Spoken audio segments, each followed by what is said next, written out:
Back here on this Saturday morning, Sports Medicine Weekly. Our website is sportsmedicineweekly.com. I'm Steve Kashul with Dr. Greg Nicholson, filling in this week for Dr. Brian Cole.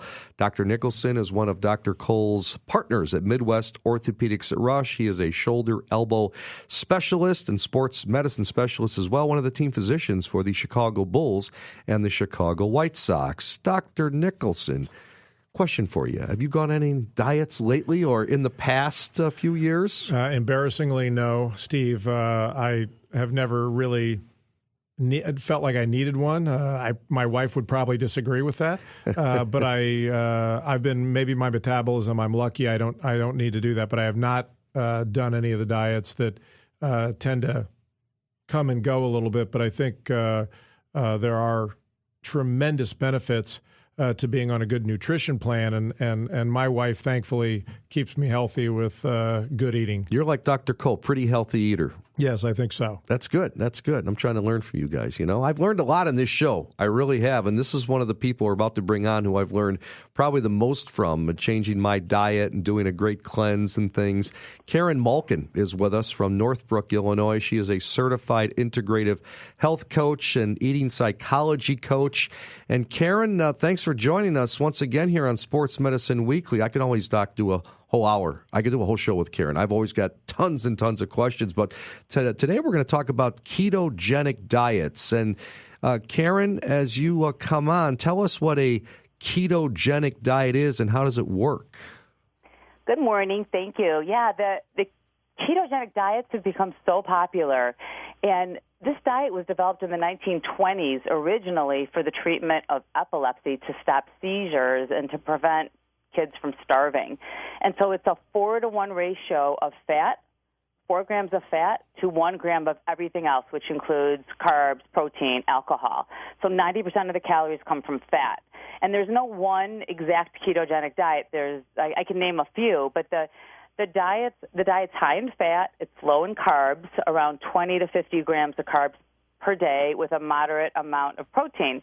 And what happens is the body and the brain uses carbohydrates as its primary source of energy, and about 70% of your brain can live on ketones instead of carbs. And so when you're not eating carbs, or in the absence of carbs, your body breaks down fat. It produces ketone bodies as these byproducts. And you can measure these ketone bodies through like a blood test or a breath test or urine, and it kind of mimics the fasting state, and that's why it's very popular right now for weight loss. So, Karen, tell me if this is true. It kind of forces the body into a fat-burning state? Yes, because your body is now burning fat for fuel instead of carbs for fuel. So as long as you've got some fat on your body, you're going to be burning that fat. And Dr. Nicholson, Dr. Cole's talked about that. We've talked about that in 8 years of doing this show. You know, and I tell my kids, I got 2 boys, 14 and 11, and especially the 14-year-old, travel hockey, and they both play a lot of travel sports, but he's really into the diet thing now and watching what he eats. And I said, you know what? You got to eat breakfast in the morning before you go to hockey practice or whatever, and make your system burn that fuel. You know, it's like a furnace, as Dr. Cole always says. So that kind of what you ascribe to as well? Absolutely. You know, you've got to get we're an engine, and you have to fuel it correctly. And I think what Karen's talking about here with a ketogenic diet, we're trying to get the body to use differing compounds as the fuel source, i.e. the fat. There are high carbohydrate diets, there are low carbs, high protein. Now the ketogenic, I think this, Karen, correct me if I'm wrong, but this is where people want to try to burn fat and lose weight. It wouldn't be something that you were going to do per se if you're trying to pack on muscle and train for a marathon or get ready for a football season, would you? Well, it typically doesn't put on weight unless you're really doing a lot of protein, in which case, in excess, your body, it's going to be stored in your adipose tissue and your fat. But, you know, athletes do experiment, and sometimes athletes will cycle between a ketogenic diet and then times where they're eating more carbohydrates. Sometimes athletes will take ketone supplements.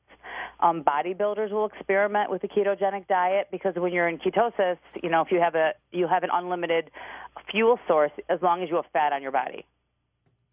Visiting with Karen Malken, certified integrative health coach, eating psychology coach, talking about ketogenic diets. Karen, my next question is, all right, what can we eat? You talk about a ratio right here. Don't count calories, burning fats instead of burning carbs. So that doesn't mean go out and have a donut and a big slice of pepperoni pizza, right? Correct. I mean, you're really... if you're only having 20 to 50 grams of carbs, that is not a lot of carbohydrates. And so it's primarily vegetables and proteins and fats, a moderate amount of protein and a lot of fat. And what is the good fat? What kind of fat should we be eating when you're talking about eating the fat? Oh, healthy fats would be olive oil, a good healthy monounsaturated fat. Olive oil, avocado oil would be healthy, coconut oil, some MCT oil, a little bit of butter, nuts and seeds, almond butter, cashew cream. Those would all be some healthy fats. What about some of your beef and fish that you're suggesting? Yeah. You can have beef and you can have wild fish. Wild salmon has a lot of healthy fats in there, anti-inflammatory fats. Again, Karen Malken, our guest here on Sports Medicine Weekly, Steve Kashul with Dr. Greg Nicholson. Dr. Greg sitting in this week for Dr. Brian Cole. That was my next question, Karen. Who should not be experiencing with the ketogenic diet? So the ketogenic diet is very high in fat. So first, people with diabetes have to be aware of getting into this diabetic ketoacidosis state, which can turn the blood acidic if the ketones are too high, which would be really dangerous. It's also very high in fat, and so some of the contraindications would be people with rare fat disorders, pregnancy, breastfeeding, because it mimics this fasting state. Pregnant people wouldn't want to be doing this, right? And there's also potentially, with an increase in pancreatitis because of all the fats, it could increase your triglycerides. I haven't read of any of these studies, but theoretically, I think this could happen. And there's also an increase in the prevalence of kidney stones because of all the protein. So this diet also does not provide enough nutrients from foods, and so I would recommend somebody on a ketogenic diet take a multivitamin, calcium with vitamin D, and also some electrolytes, sodium, potassium, magnesium, because the diet is very dehydrating. And so for an athlete, you have to be really concerned. Imagine training in season now for football. It robs your body of electrolytes through the urine, and so you have to be really careful. And, Doc, you and I were talking before the show, and bring Karen in on this as well, talking about some studies have been done, and even athletes, the lack of vitamin D, right? Yeah. And I want to ask Karen, how do we pick up the vitamin D? But I want you to elaborate first on that. Yeah, there was a study where in one of the pro sports teams, Karen, these are young, aggressive, well-fed athletes, and their vitamin D level was quite low. Almost across the board. And I don't think it's something we think about all that much, but it has tremendous overall effects on body physiology and muscle physiology, does it not? It really does.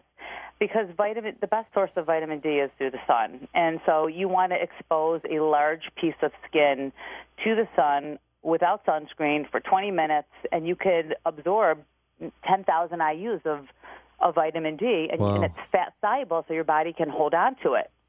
So, 20 minutes is all you really need, and most of us are deficient because we spend so much time indoors, and just, if you're in Chicago where you live, but it's, there's a lot of correlations with low vitamin D and so many conditions.